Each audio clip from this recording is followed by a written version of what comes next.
The sun was setting low over the grain fields of Mill Haven, Missouri, casting long shadows across rusted silos and weather-worn barns. Ethan Brooks drove down the narrow road with the windows down, letting the DRY country air fill the truck.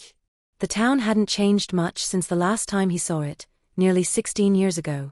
Same peeling signs. Same vacant gas station. Sam silence. He pulled into the gravel driveway of Carter's Auto Repair, a squat brick building at the edge of town. The place looked like it had been patched together from leftover parts, with its corrugated metal roof, mismatched windows, and faded blue garage doors. A sign, barely legible in the fading light, read, "We fix what time for go." Henry Carter, the owner, stepped out from the garage wiping his hands on a rag. His once broad shoulders were hunched now, his thick white beard stained with motor oil. Ethan. Henry squinted. Well, ILL be damned. Hey, Henri. Ethan stepped out, offering a firm handshake. Thanks for letting me rent the back unit. I'll stay out of your way. Nonsense, Henry said. You'll stay in the guest room, till you find your feet. That trailer's got mice and a door that doesn't lock. Come on in. Ethan smiled faintly and followed him inside. The house behind the garage was modest, worn hardwood floors, floral curtains, the faint scent of gasoline that never seemed to leave. Lila Carter, Henry's granddaughter, was in the kitchen. She turned when she heard the door. Hi, she said with a cautious warmth. You must be Ethan. Grandpa told me you'd be staying a while. Just until I figure out what's next, Ethan replied. Thanks for having me. They exchanged polite smiles. Lila looked like she'd lived two lives in one, soft features marked by resilience, dark hair tied back in a no-nonsense ponytail. A schoolteacher, Ethan had heard. The kind of woman who stayed when others left. Later that night, Ethan stood in the garage under a single hanging bulb. Dust mote floated in the amber light. He walked past tool benches and oil drums, to the far corner where a canvas tarp covered something large and lumpy. He pulled the top aside. It was a motorcycle, or what was left of one. Charred. Twisted. The frame was warped, and the fuel tank was partially melted. It had clearly been through a fire, but someone had tried to restore parts of it. New bolts. Fresh welds. Ethan knelt down and examined the frame. The serial number was scratched off, deep gouges left by a power tool. He frowned. He wasn't just a former cop. He'd spent a decade in arson investigations. He stood up, looking around. No one in the garage. No security cameras. Just silence. In the weeks that followed, Ethan kept to himself. During the day, he helped Henry with basic repairs, reattached mufflers, rotated tires. At night, he sat in his room with a notebook, drawing out timelines and questions. Who did the bike belong to? Why hide a burnt-out motorcycle behind a garage? And why was the VIN removed? One afternoon, while Henry was out, Ethan brought his old forensic kit from the truck and began examining the motorcycle. Under the seat padding, he found a melted plastic piece, maybe part of a gas cap. Traces of accelerant remained, likely gasoline mixed with kerosene. Arson, without ado. But what caught his attention most was a scrap of fabric stuck in the rear spokes. A patch of cloth with a hint of red stitching. He bagged it and tucked it into his kit. Later that evening, as they sat on the porch sipping sweet tea, Ethan casually asked, "That old motorcycle in the back, whose is it?" Henry hesitated. Scrap. Belonged to someone who disappeared years ago. Town doesn't talk about him anymore. Who? Name was Kyle Moore. Used to work for Mason Hale over at Hale Salvage Yard. Ethan felt a pulse of recognition. Mason Hale, he'd come across that name once in a file during his time in St. Louis. Linked to an auto fire, suspicious insurance claims, but nothing ever stuck. Wealth buys silence, especially in places like Mill Haven. What happened to Kyle? Ethan asked. Henry stared out toward the trees. Died in a fire. House went up one night. Folks say it was an accident, faulty heater or something. But Dylan Voss, Kyle's friend, he swore it wasn't. He left town after the funeral. Never came back. Ethan's mind raced. A suspected arsonist dies in a fire. His bike turns up years later, hidden and scorched. The VIN removed. And a man like Mason Hale involved? He stood slowly. Mind if I drive out to where the house was? Just curieux. Henry didn't stop him. The house was gone. Just a blackened foundation and overgrown weeds. Nature had done its best to reclaim the land. Ethan stepped out of the truck and stood in silence, listening. The wind whistled through the branch like whisper. He walked around the perimeter, kicking through debris. Among the ash and cracked cement, he found a piece of burnt metal, a motorcycle part, unmistakably matching the frame in Henry's garage. Ethan stood still for a moment. This wasn't just about an old fire or a junked bike. Something was buried here, something the town had chosen to forget. And now, after all these years, Ethan Brooks had stumbled straight into it. Ethan sat at the kitchen table with his coffee growing cold, his mind looping back to the house ruins, the scorched motorcycle, and the name Mason Hale. There was something deeply wrong here, something too neat about the way Kyle Moore's story had been buried under silence and soot. He opened his notebook and jotted down. A Kyle Moore, died in house fire 5 years ago. A house fire ruled accidental, space heater. A motorcycle hidden in Henry's garage. VIN number removed, intentional. Mason Hale, employer, possibly involved. A Dylan Voss, franc, disappeared after funeral. The next morning, Ethan made his way to the county records office. It was tucked in the basement of the old courthouse, staffed by one clerk and guarded by dust. I'm looking for fire reports from a house that burned down about 5 years ago, Ethan said, leaning over the counter. Name of the deceased was Kyle Moore. The clerk, a thin woman with square glasses and a wary expression, raised an eyebrow. What is your reason for the request? Ethan pulled a worn badge wallet from his pocket, still holding his NYPD credentials, technically expired, but good enough to start a conversation. Former detective. I'm doing some private research. The fire wasn't properly investigated. She sighed, then wheeled back to a filing cabinet, flipping through folders with lazy fingers. After a few minutes, she returned with a thin envelope marked, Moore K. 2019 Fire Department. Incident number 407. Ethan flipped it open. It was barely a page and a half. The fire had been deemed accidental, likely caused by a faulty electric heater in the living room. No accelerant tests were requested. No photographs. No witness interview. He flipped to the last line. Due to extensive damage and no suspicion of foul play, no further investigation deemed necessary. That wasn't an accident. That was a cover-up. Back in his truck, Ethan stared at the file for a long time. Then, on impulse, he drove out of town, following the dirt roads and dried creek beds until he reached a battered trailer sitting alone near the edge of a cornfield. A man sat on the porch, rolling a cigarette with dirt stain fingé. His clothes were frayed, his face unshaven, eyes sunken. Ethan parked and walked slowly toward him. Dylan Voss. The man looked up, guarded. Depends on who's asking. Name is Ethan Brooks. You said to be a detective. I think I'm looking into something you never stopped thinking about. Dylan squinted. You from Millhaven? You said to be. Moved back recently. I found Kyle's motorcycle. Dylan stood abruptly, the cigarette falling to the ground. You're a lien. I'm not. It was hidden in a garage. Burnt frame. Vince been scratched off. I know what I'm looking at. Dylan stared at him for a long moment, his jaw clenched.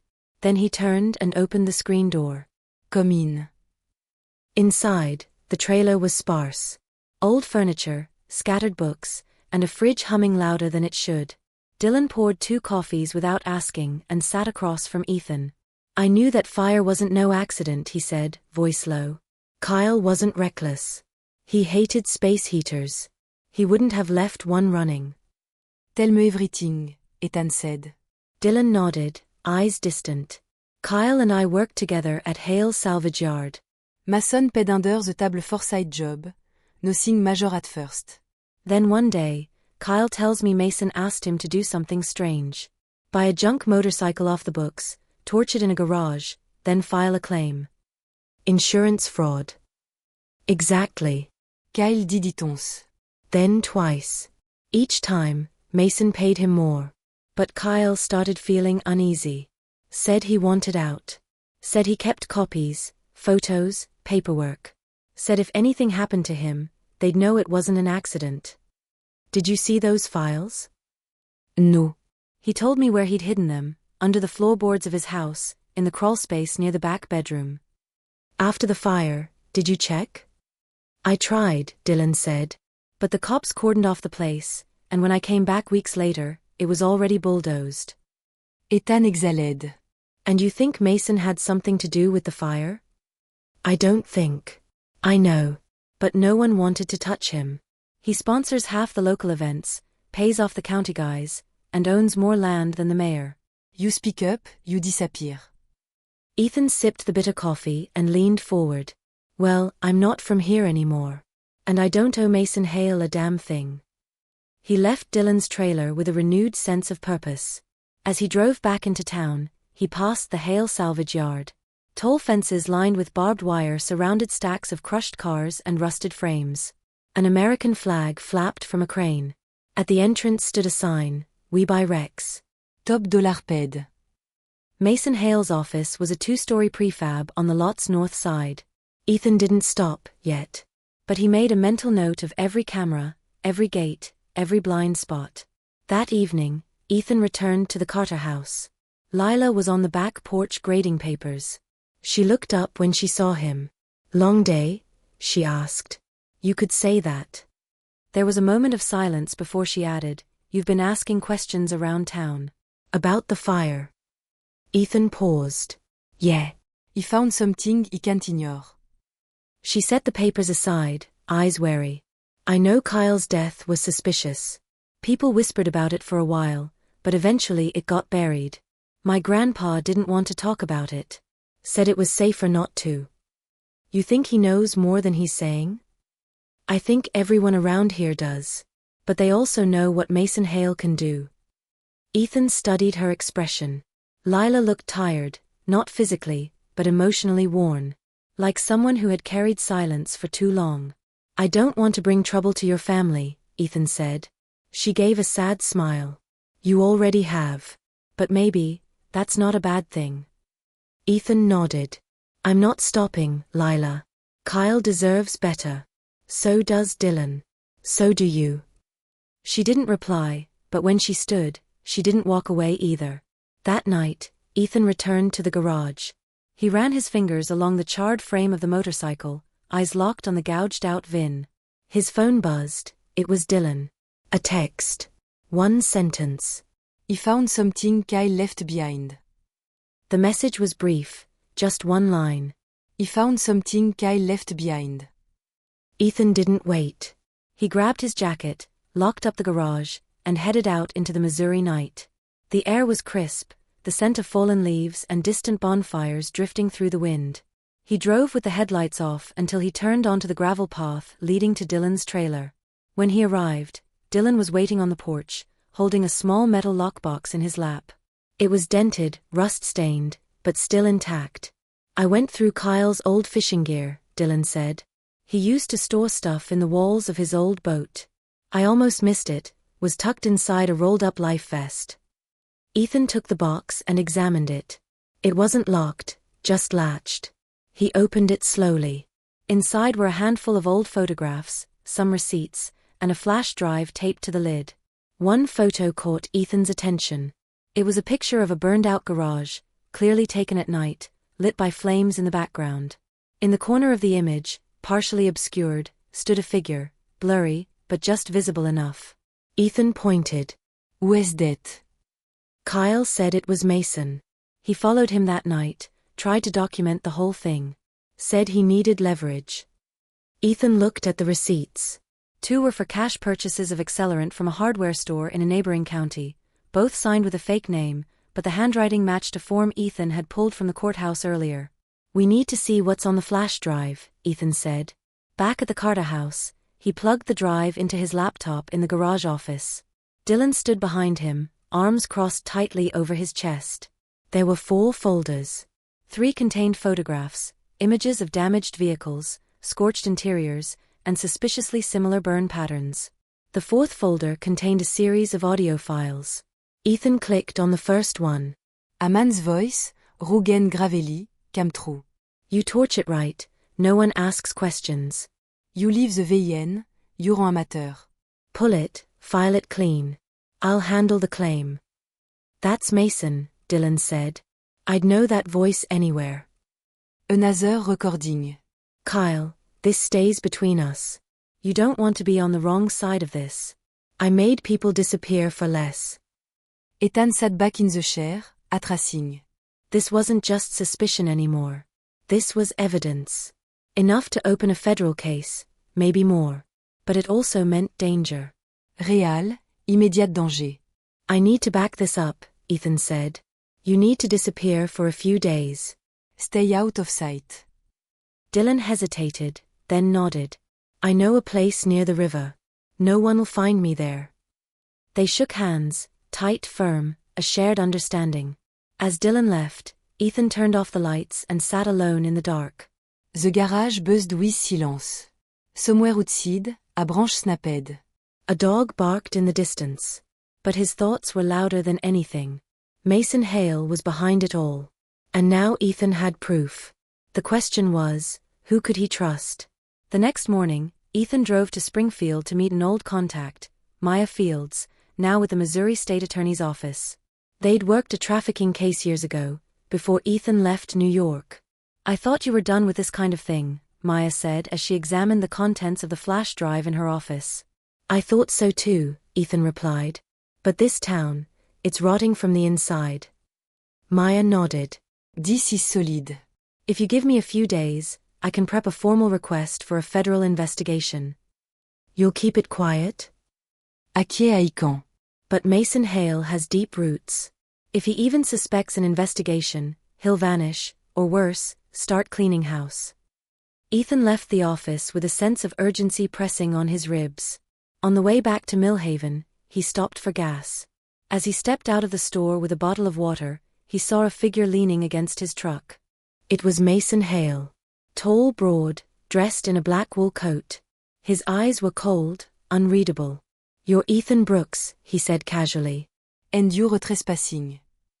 Mason smiled thinly. I like to know who's digging through my town.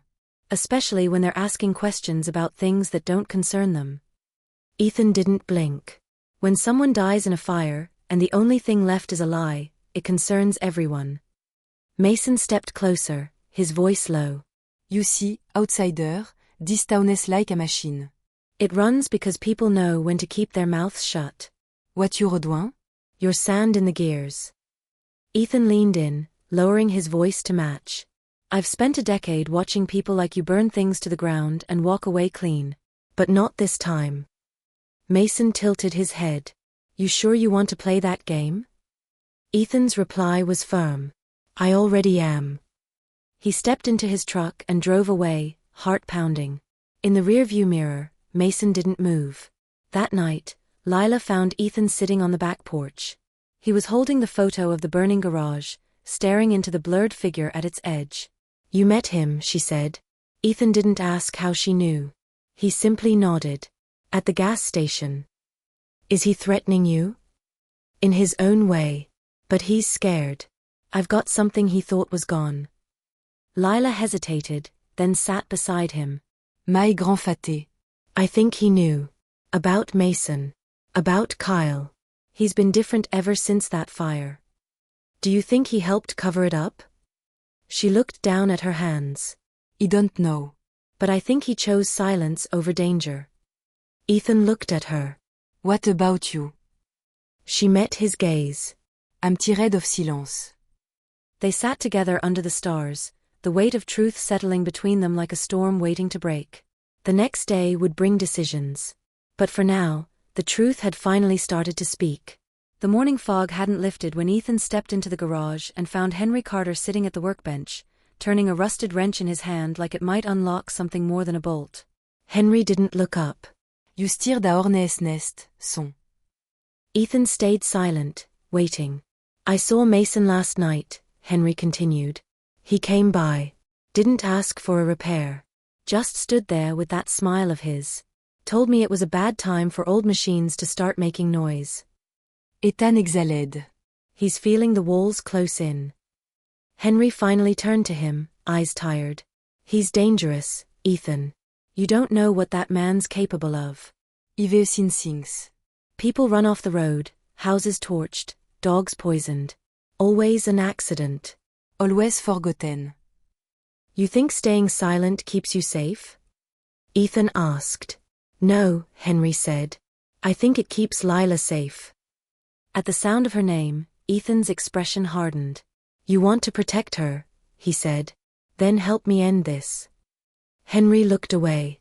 Later that day, Ethan drove to Dylan's hiding place near the river, a half-collapsed cabin tucked in the woods, barely visible from the road. He brought supplies, canned food, a burner phone, a solar battery. Dylan looked thinner already. He's been watching, he said quietly. I saw someone in a pickup parked off the ridge last night. Just sitting there. Headlights off. You think it was Hale's men? Who else would it be? Ethan handed him the phone. Only use it for emergencies. Stay hidden.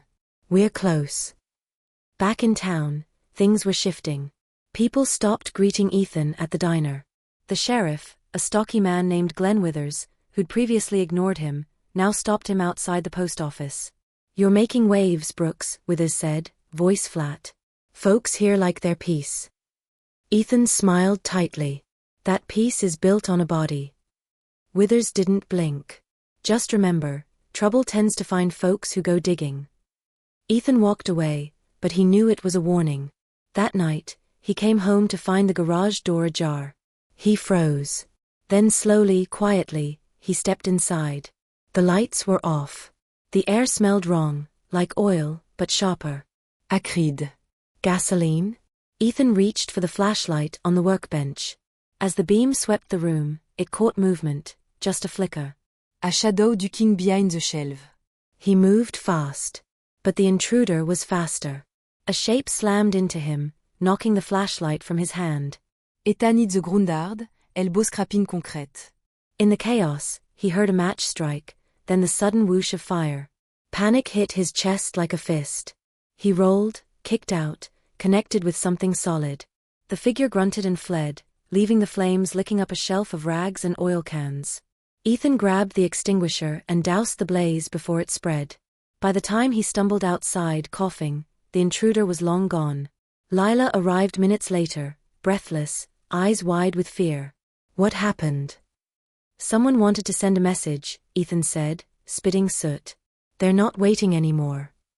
The fire didn't make the paper. The sheriff didn't file a report.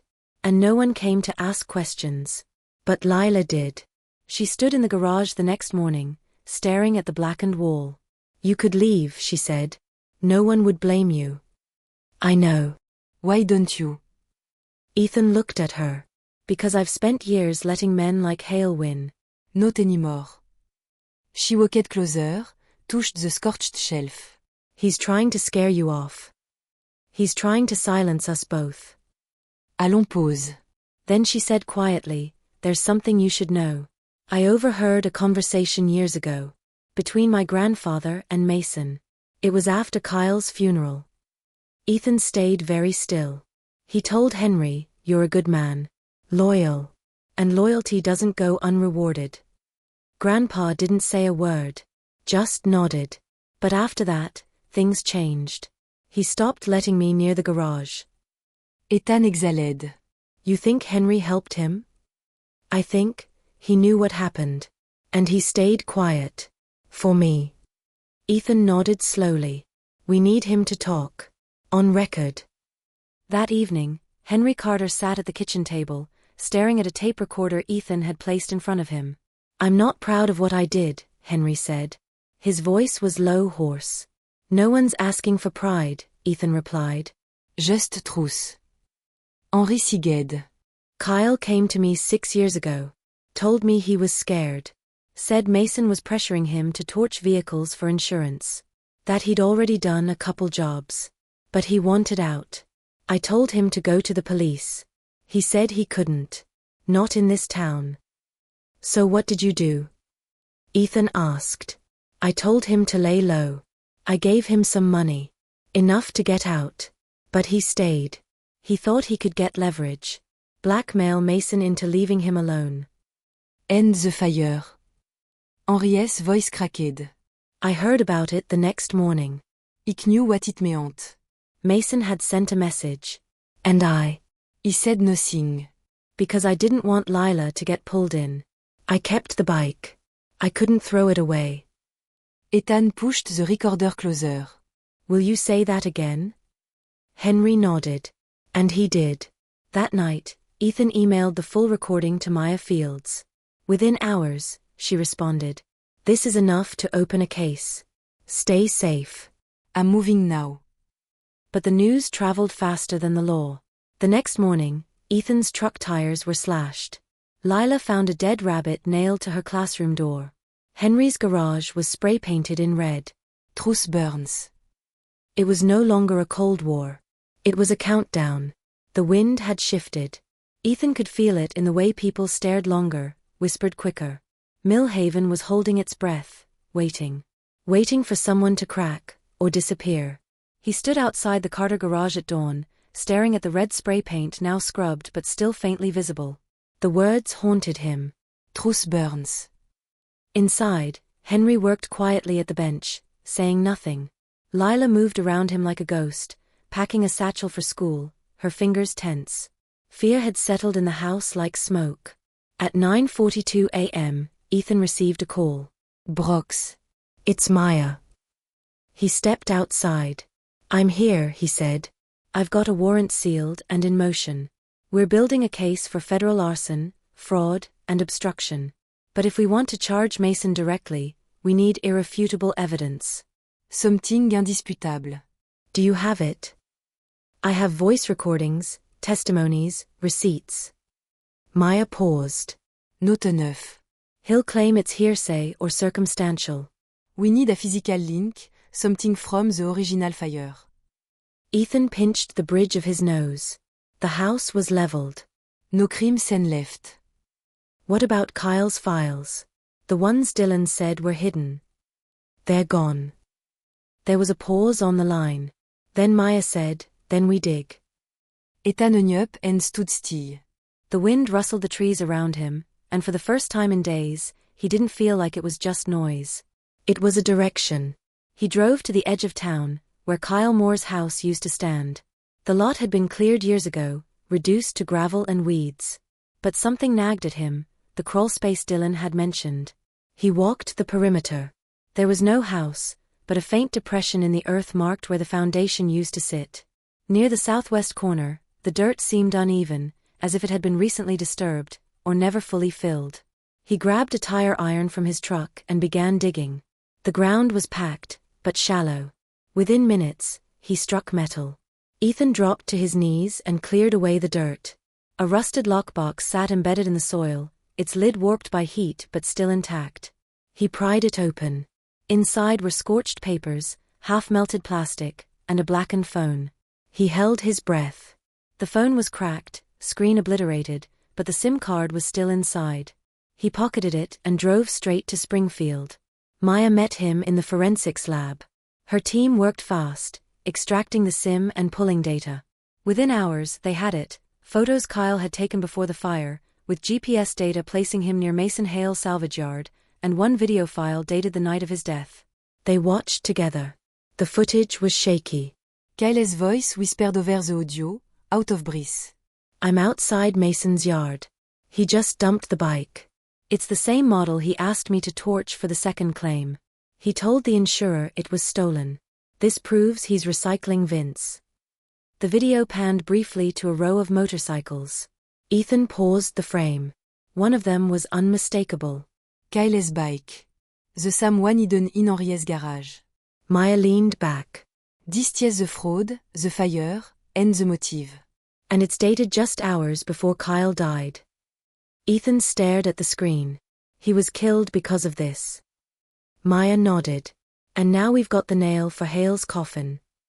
That night, Ethan returned to Millhaven with copies of the footage, backed up in 3 places. He passed Dylan a burner with the file. Dylan, eyes sunken but burning with something stronger than fear now, nodded once. Thank you, he said. Back at the Carter house, Lila met him on the porch. You found something, she said. Enough to take him down. She nodded slowly, then pulled something from her coat pocket. A photograph, old, worn. It showed her as a child, sitting on the lap of her grandfather. In the background stood a young man, partially cut off, Kyle Moore. I used to call him Uncle Kyle, she said. He'd bring me baseball cards. Candy. He was kind. Ethan took the photo gently. Then let's give him justice. The following morning, the first federal vehicle rolled into town. Maya stepped out, badge around her neck, a team behind her. They approached the salvage yard at 7:05 a.m. Ethan waited in his truck a block away, watching. Massonneil émergeait from the préfab office, calme et vert. The agents handed him the warrant. He didn't resist. Not yet. But Ethan saw it, just the briefest flicker of panic behind his eyes. By noon, news had spread. Mason Hale was in custody. His office had been searched. His books, computers, records, all seized. Fédéral Marshal closed the yard. Employees stood around, stunned, as investigators catalogued everything. But it wasn't over. At 4:37 p.m., Ethan received a call. It was Lila. Her voice was tight. Come home. Now. He drove fast. When he arrived, Henry was sitting at the kitchen table, trembling. Someone had broken into the garage, again. This time, they hadn't set a fire. They'd left something behind. A bullet. Just one, placed upright in the middle of Henry's workbench. Ethan picked it up with a cloth. No note. No blood. Just the message it carried. Mason might be in custody, but someone else was still out there. Someone willing to finish what he started. Ethan looked at Lila. We're not done, he said. No, she whispered. We're just getting started. The bullet sat on the kitchen table like a second heartbeat. Ethan stared at it, the dull brass casing catching the morning light. It wasn't a message from Mason. It was from someone else, someone still walking free. Someone who knew exactly where they lived. Henry hadn't said a word since the discovery. He just stared out the window, jaw clenched. Lila paced behind him, her steps restless. They're still watching, she whispered. Even with Hale in custody. Ethan nodded. He was just the front. There's more. Someone who stood to lose more than money if he talked. He picked up the bullet with a gloved hand and dropped it into a plastic evidence bag. He'd deliver it to Maya personally. Then he turned to Henry. You need to tell me everything. Henry didn't respond. Now. The old man took a slow breath. There was another name, he said. Someone Mason always deferred to. Not publicly. But I heard it once. Years ago. Ethan leaned in. Who? Logan Sutter. Ethan froze. That name he knew. Logan Sutter had once been a fire marshal in Kansas City, before disappearing under mysterious circumstances. Rumor said he ran security for private developers now, gray money, no paper trail. What was his connection to Mason? Henri's eyes darkened. Sutter taught him everything. How to stage a fire. How to erase evidence. He was the architect behind the whole operation. But he never showed his face in Millhaven. Just sent instructions, payments, sometimes men. Ethan sat back, tracing. You're saying this isn't just local insurance fraud? Henry nodded. It's a network. Cars, houses, businesses, across 3 states. Mason was a node. Lila was silent for a long moment. Then she whispered, Do you think Kyle knew about Sutter? If he did, Ethan said, that's why he died. Ethan met Maya at a rest stop 20 miles outside Millhaven. He handed her the bullet, along with Henry's full testimony. Sutter, she said, eyes narrowing. That name's come up before. Always off record. Connected to multiple arson-for-hire rings. Can you find him? I can try. But if he's behind this, it explains why Hale didn't resist arrest. He's more afraid of Sutter than prison. Ethan looked out at the horizon, where dark clouds were gathering. He should be. Back in town, things were shifting again. The salvage yard had been locked down, but Hale's men still loitered. The sheriff had vanished, on leave, according to City Hall. And that afternoon, A black SUV was seen parked outside the school where Lila taught. She didn't go home that night. Instead, she knocked on Ethan's motel room door at 9:03 p.m. "I'm not putting Grandpa at risk again," she said simply. Ethan let her in. He didn't ask questions. She sat on the edge of the bed, hands folded. Then she looked at him. "You're going to Kansas City, aren't you?" He didn't deny it. "I need to find Sutter. I need to know what Kyle was caught up in. And I need to end it." "I'm going with you." Ethan started to protest, but she cut him off. "You'll need someone who knows how people like Sutter operate. Who can see what you might miss. And someone who won't flinch when it gets personal." He studied her face. She wasn't afraid. Not anymore. "Okay," he said. "We leave tomorrow." They arrived in Kansas City at dawn. Maya had secured access to a warehouse formerly tied to Sutter's last known business, a fire damage consultancy shut down 3 years ago after an internal audit flagged irregularities. It was in the warehouse district, abandoned, graffiti-covered, with broken windows and wind-whipped alleyways. Ethan and Lila moved carefully, flashlights sweeping. Inside, beneath a layer of dust and ash, they found a filing cabinet. Inside that, folders. Names. Addresses. Photos. One cooked etanes bris. Kyle Moore. A file marked KM, 2019. It contained photos of Kyle working on a motorcycle. Not in shorten. A payout sheet. And at the bottom, an envelope addressed to J. Vos, in case you don't make it. Ethan opened it slowly. Inside, a handwritten letter. Dylan. "If you're reading this, I'm probably gone. I thought I could play both sides, get enough dirt to walk away. I was wrong. There's a man, se taire. He runs everything. Mason answers to him. Maybe the sheriff too. I've left the rest of what I know hidden in the storage unit, under my name, Unit 317 off Route 6. Tell Lila. I never meant for her to get pulled in. Tell her I kept her photo in my wallet. She was the only good part of my life." Ethan folded the letter, his jaw tight. "He was in love with you," he said. Lila took the note silently, tears in her eyes. "He never said. He didn't have to." They found the storage unit late that afternoon. Inside were boxes of documents, a camera, and a ledger detailing over 40 fraudulent insurance claims. Some crossed state lines. Some linked to fires that had made national headlines. Sutter's name never appeared directly, but the initials LS were next to almost every instruction. It was enough. Ethan copied everything, then burned the original ledger. "Why?" Lila asked. "Because if they find this place, they'll know we've been here. And they'll know we're not afraid anymore." That night, as they drove back to Millhaven, Lila finally spoke. "Kyle died trying to do the right thing." "Yes." "Do you think we can finish what he started?" Ethan looked at the road ahead. "We have to." Behind them, the city lights faded. Ahead, the darkness waited. But this time, they weren't running from it. They were walking straight through. They crossed back into Millhaven just after midnight. The roads were empty, the sky black and indifferent above them. The only lights came from the dashboard and the occasional flicker of a porch lamp on long-abandoned farmhouses. Ethan gripped the steering wheel tighter as they passed the sheriff's office. Still dark.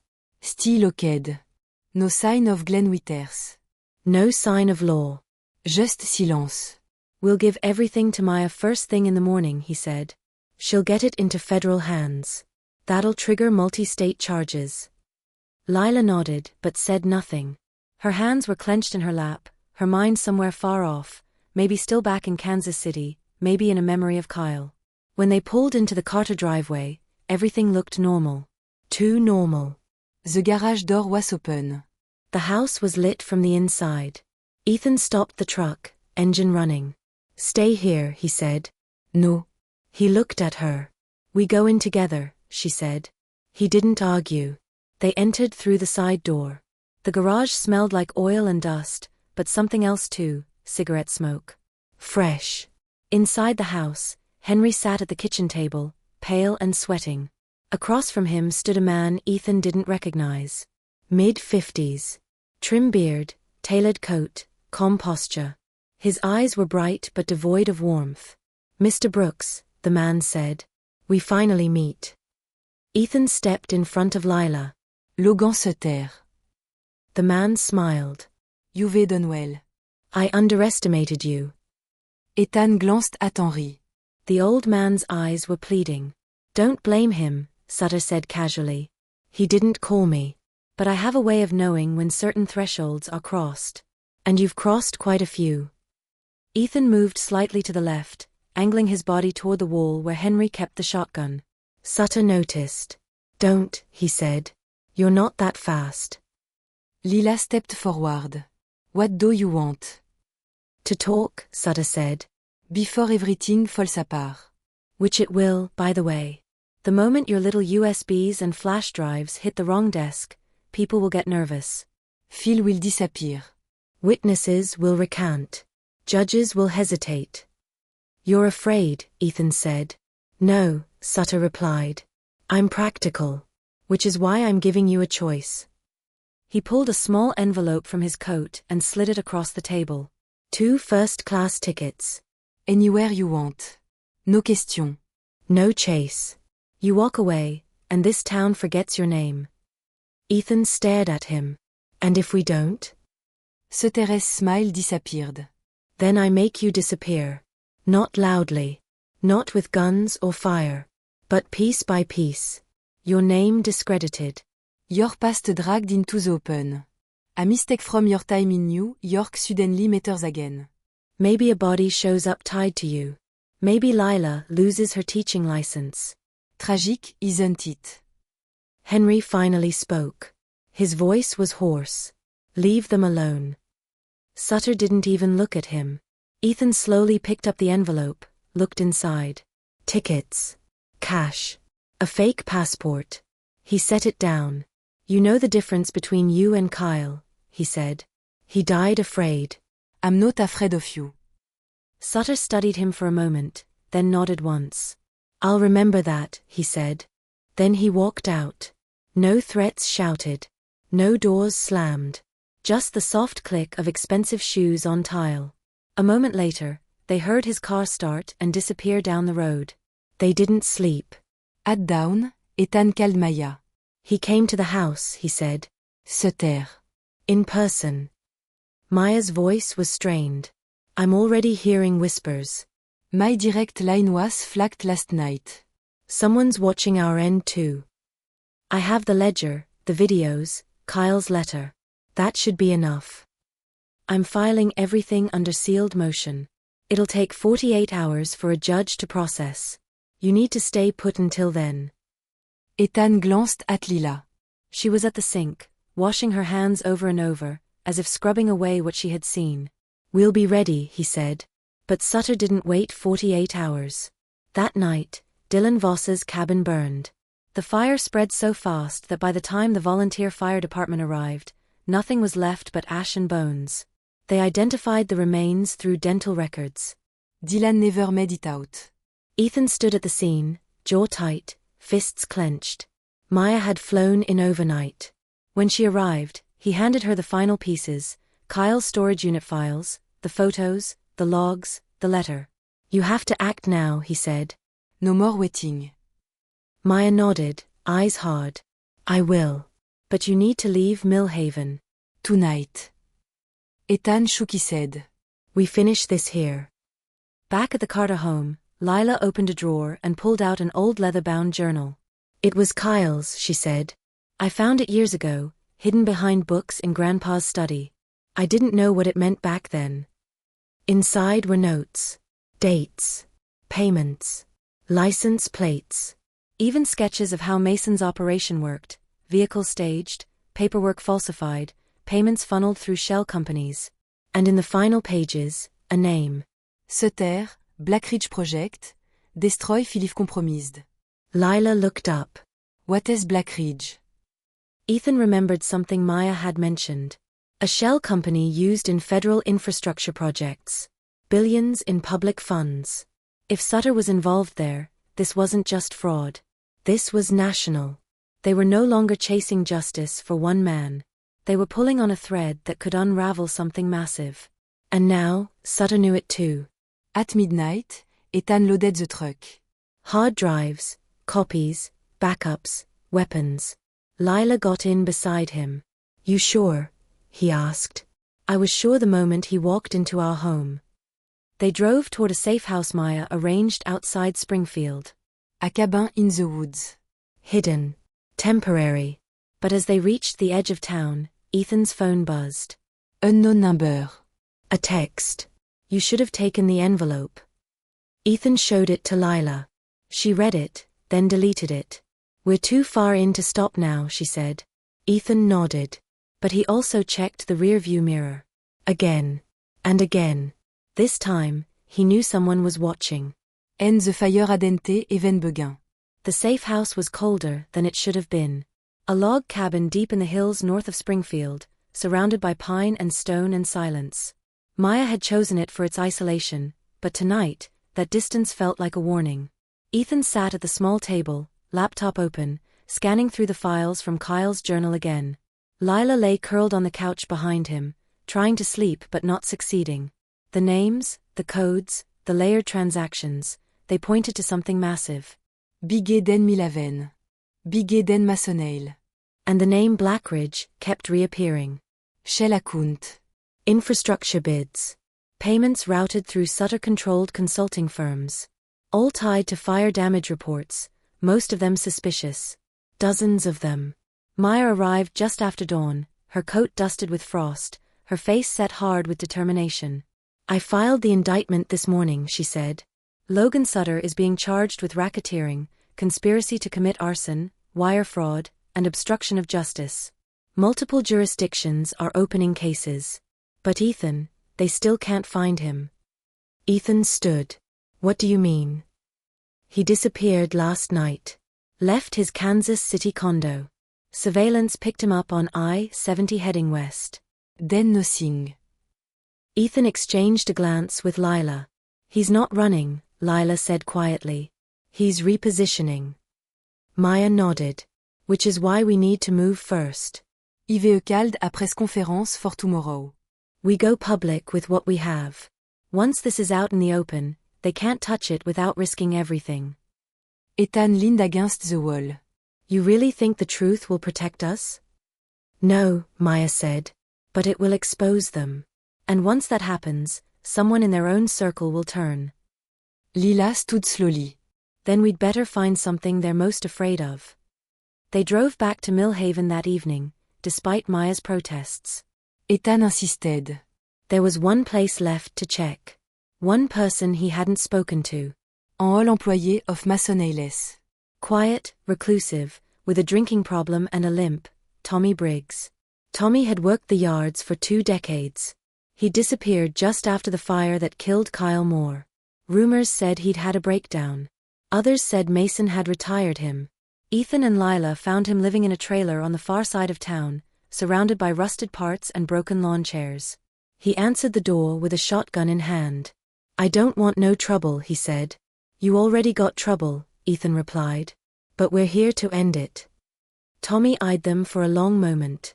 Then he lowered the gun. Inside, the trailer was a mess of old paper, beer cans, and the stench of mildew. Lila didn't sit. Ethan did. We need to know what you saw, he said. Tommy poured himself a drink and downed it. I saw Kyle the night he died, he said finally. He came to the yard late. Said he had to get something, proof. He went into the storage shed out back. The same one they torched later? Tommy nodded. I watched Mason follow him in. I didn't hear a shot. But I saw smoke 10 minutes later. Mason came out alone. Didn't even look back. Ethan sat forward. Did you tell anyone? Tommy looked bitterly. Who would believe me? I was half drunk. They'd say I imagined it. Do you still have the keys to the shed? Tommy hesitated.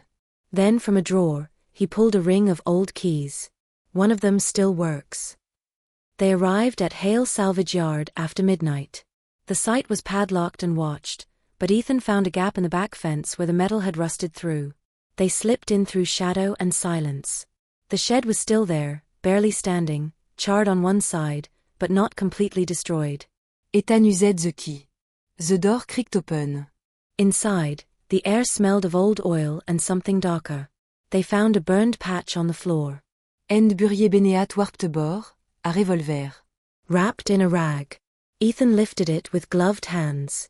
The serial number was intact. Lila whispered, if this was the weapon used on Kyle. Ethan nodded. Ballistics will tell us. They didn't stay long.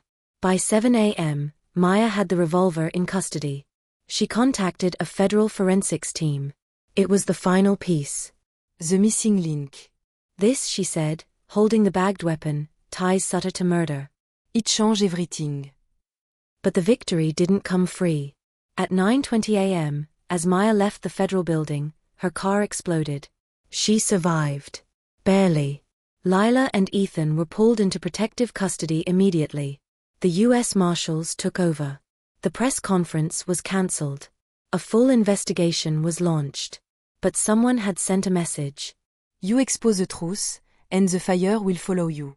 That night, in a secure hotel room under an assumed name, Lila sat by the window, staring at the rain. Ethan stood behind her. You okay? She didn't answer. Instead, she asked, do you think this ever ends? Ethan looked out at the darkness beyond the glass. No, he said. But we can choose how it continues. She turned toward him. Do you still have Kyle's letter? He nodded and handed her the folded page. She read it again, slowly. Then she said, tomorrow, we tell the world anyway. Ethan nodded. Agreed. The next morning, with Maya still in the ICU, they released everything to the press. The video. The ledger. The letter. The gun. Within hours, the story broke nationally. Fédéral Arson Network exposed. Small-town conspiracy unravels into multi-state crime ring. Whistleblower's death re-examined as murder. And finally, Logan Sutter, the man behind the flamme. For the first time, the shadows pulled back. But as the truth came into the light, so did the danger. At 11:17 a.m., Ethan's phone buzzed again. A text. Now it's personal. He showed it to Lila. They both knew. The fire wasn't over. It was coming for them. The morning after the story broke, Millhaven woke to a strange stillness. The usual chatter at the diner had vanished. Doors were locked. Curtain drone. The town had been exposed, and now it recoiled like a wound pressed too hard. Ethan and Lila watched the news from the safe house.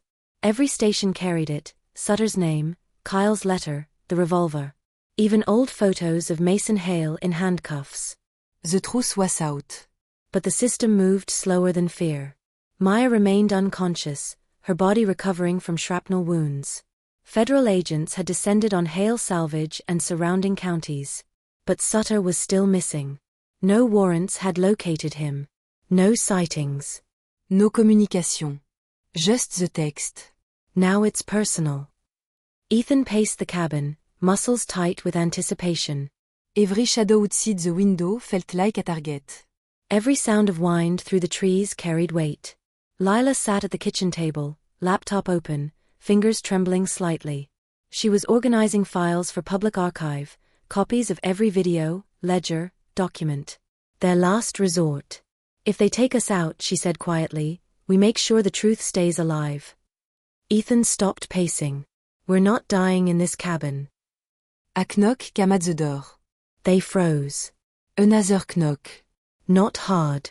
Deliberate. Ethan grabbed the pistol from the drawer and nodded to Lila.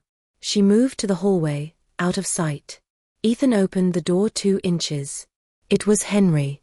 His face was pale, streaked with sweat. He held a paper in his hand. They're coming, he said. Ethan pulled him inside. What happened? Henry collapsed onto the couch, gasping. They were at my house. 2 of them.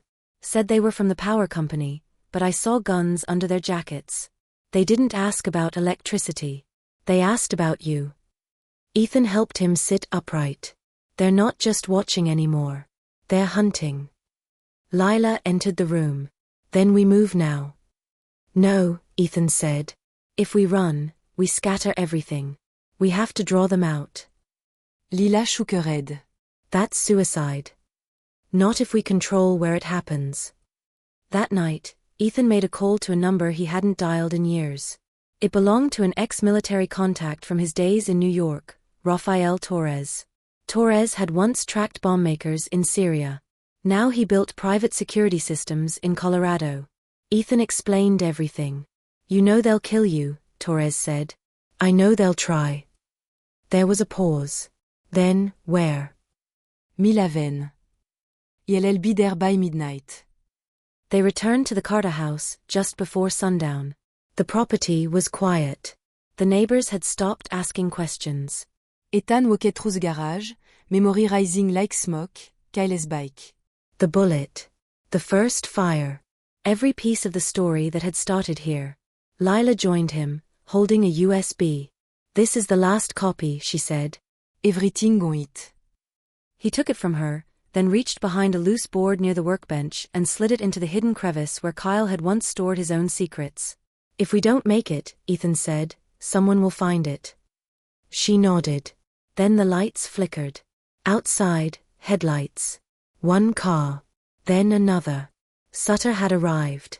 Torres was already in place, hidden in the woods behind the house with night vision, radio silence. He'd set up motion sensors, traps, escape routes. But even he couldn't promise survival. Ethan stood in the living room with Lila and Henry. The old man insisted on staying. This started because I stayed silent, Henry said. I won't make that mistake again. Outside, footsteps. 3 men approached, black coats, no insignia. Ethan raised the rifle. Lila had the pistol. Henri held a shotgun, en shaking. Then, silence. No knock. No sound. Just stillness. Then a voice, smooth and calm. Ethan. Lila. We're not here for the USB. Ethan moved to the window.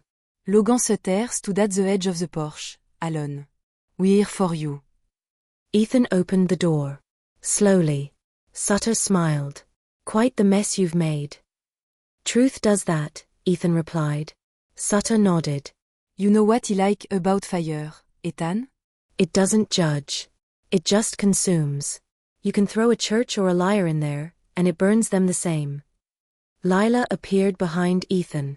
You burned Kyle for trying to tell the truth. He betrayed us, Sutter said, eyes hardening. He thought he could hold the match without getting burned. You're not walking away from this, Ethan said. Sutter stepped forward. You think this ends with courtrooms and files? No. It ends here. With choices. He opened his coat slightly, revealing a small detonator. Ethan's blood ran cold. You rigged the house, he whispered. Sutter smiled. He learned from the best. Then, from the darkness behind him, gunfire. Torres fired first. The shot tore through the night, striking the man on the left. Chaos erupted. Sutter dove sideways. Ethan pulled Lila down. Henry fired at the second man charging through the bushes. Ethan tackled the third man at the doorway. They struggled, fists, knees, elbows. Ethan slammed him against the frame, disarming him. Another shot rang out from Torres, clean, precise. Sutter fled into the yard, the detonator still in his hand. Ethan chased him through the dark, past the garage, past the old oak tree.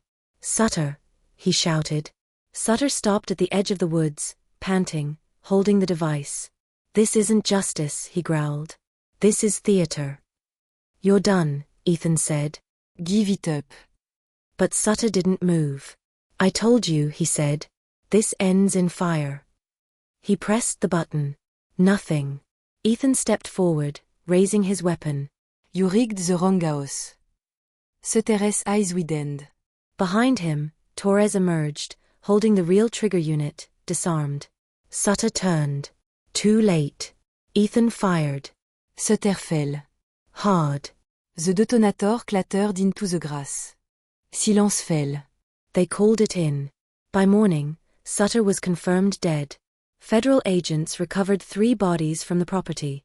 Maya, still in recovery, called Ethan herself. It's over, she said. Ethan didn't answer for a moment. Then he said, not yet. He returned to the garage. pulled the board loose, took out the USB, and placed it gently inside an envelope marked, "To be opened if they forget." Because fires burn, but stories survivent. 2 weeks had passed since the night fire almost returned to Millhaven. Since Logan Sutter bled out on the edge of the woods. Since truth, finally, came out of hiding. The town had changed. The salvage yard was permanently shut down. Mason Hale accepted a plea deal in exchange for full testimony against the network, including names of officials and developers across 3 states. His voice shook when he gave his confession in court, but he gave it. Federal charges were pending in multiple jurisdictions. The press moved on, but the law did not. New arrests rolled in every week. Henry Carter testified on record. Quiet, but steady. When asked if he regretted staying silent, he answered, "Every damn day." His words made it to the front page of the Springfield Ledger. And Maya Fields recovered. Her first public appearance after the bombing was at a press briefing where she stood beside Ethan and Lila, hands wrapped in bandages, eyes sharp. "We don't always win with speed," she said. "Sometimes we win by surviving long enough to make the truth undeniable." Ethan returned to the Carter house in early spring. The garage had been repaired. The scorch marks scrubbed clean. Kyle's motorcycle frame had been removed and given to a museum in St. Louis as part of a traveling exhibit on whistleblowers and unsolved crimes. Henry no longer spoke much, but when he did, it was usually with purpose. "You did what I couldn't," he told Ethan one morning. "You didn't blink." "I blinked plenty," Ethan said. "I just didn't stop." Lila had returned to teaching part-time, though she'd been offered roles on several national committees for education and ethics in rural communities. She declined most of them. "This town still needs rebuilding," she told Ethan one night. "Not the buildings. The people." He understood. Because some towns don't need to be left behind. They need to be reclaimed. One morning, while Ethan fixed the engine on an old Ford someone brought in from Jefferson City, a black SUV pulled up. Out stepped a woman in a government issue coat. "Mr. Brooks?" she asked. Ethan nodded. She handed him a file. Congressional Oversight Committee. "We're forming a special unit to track rural corruption and insurance fraud rings tied to arson. Maya Fields recommended you." Ethan stared at the file. "Full-time position?" he asked. "Travel? Protection? Clearance? We could use someone who's already survived it." He looked toward the school building where Lila was teaching literature. Then back at the file. "I'll think about it," he said. She smiled. "Will be waiting." That night, as they sat on the back porch watching the fireflies return, Lila asked, "Are you leaving again?" Ethan looked at her. "Not unless I go with a reason. Not unless it matters." She nodded. Then she placed something in his hand. "Kyle's letter. You should keep it," she said. "He'd want you to." Ethan folded it carefully, slipped it into his jacket. Then he said, "You know, there's one thing we never did." "What is that?" "Tell the ending." She smiled. "Because it's still being written." Later that month, they held a memorial for Kyle Moore. It wasn't in a church or a courtroom. It was in the field behind the Carter house, where he used to ride his bike in circles until the sun went down. Dylanès Sistecam. So did Maya. Even a few old employees from the salvage yard. And students who remembered Lila's stories about the man with the gentle laugh and the camera always around his neck. Henry spoke first. He wasn't a hero because he fought. He was a hero because he tried to walk away and still left a path behind. Then Lila read from Kyle's journal. A single line, scribbled in fading ink. "Sometimes you light a fire not to burn it all down, but to show others where to go." They lit a lantern and let it drift into the evening sky. It rose slowly, trembling at first, then steady. Just like the truth. Months passed. The air warmed. Flowers returned. And Millhaven, quietly, stubbornly, began to breathe again. The diner reopened under new ownership. The salvage yard became a community garden project. The sheriff's office elected a woman named Teresa Mendez, first generation, tough, and fearless. And the Carter garage? It stayed open, fixing engines. And sometimes, fixing stories too. Ethan never said yes to the government job. Instead, he started something else. He called it the Ember Project. A non-profit that helped victims of insurance fraud, arson, and rural corruption find legal aid, evidence recovery, and above all, protection. Lila became the co-director. They worked from a room above the garage, beside the window that overlooked the oak tree where Kyle used to sit. Sometimes, at night, Ethan would walk out to that tree and leave a single coin on the stump. For Kyle. For Dylan. For the ones who told the truth and paid for it. And every now and then, someone else would add a coin beside his. In the end, no story ends with a courtroom or a grave. They end when someone listens. When someone remembers. When someone decides that the ashes aren't where it ends, but where it begins again. That's how towns survive. That's how people heal. That's how justice burns. And this time, The fire leads away home.